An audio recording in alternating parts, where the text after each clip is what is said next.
In today's video, I'm going to teach you how to add staff on Square appointments, a straightforward process that can be completed in just a few minutes. If you manage a business that uses Square for booking and appointments, integrating your staff into the system is a crucial step for a seamless operation. So let's dive right in and walk through this process together. First, head over to the free appointment scheduling software and booking app section on the Square website.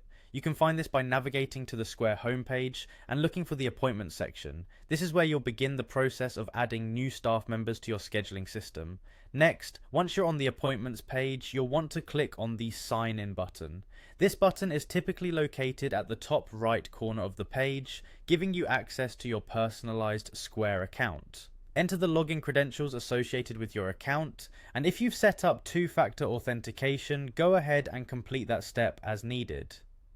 After you've successfully logged in, you'll be directed to the Square dashboard. The Square dashboard serves as the central hub where you can manage your appointments, transactions, and various aspects of your business. From here, locate the option that says Staff.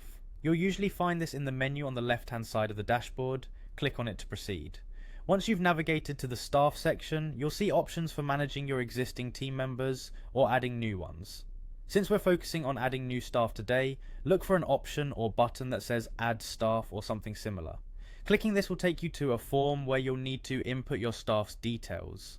It's important to fill out this form carefully. The information you enter here will help tailor their access and visibility in the system, ensuring that everybody on your team knows what appointments they have and any relevant client information. This typically includes adding a name, email, and phone number for contacting the staff member. You might also have options to set their role or permissions within the Square appointment system, so choose what aligns best with their responsibilities. After entering all the necessary information, make sure to review everything for accuracy.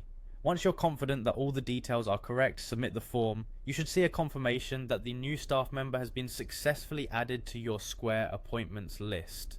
By following these steps, you've now integrated your staff into the Square appointment system, allowing for a more organized and efficient booking process. Your team is now ready to access all the features they need to manage appointments effectively. Thanks for tuning in and happy scheduling.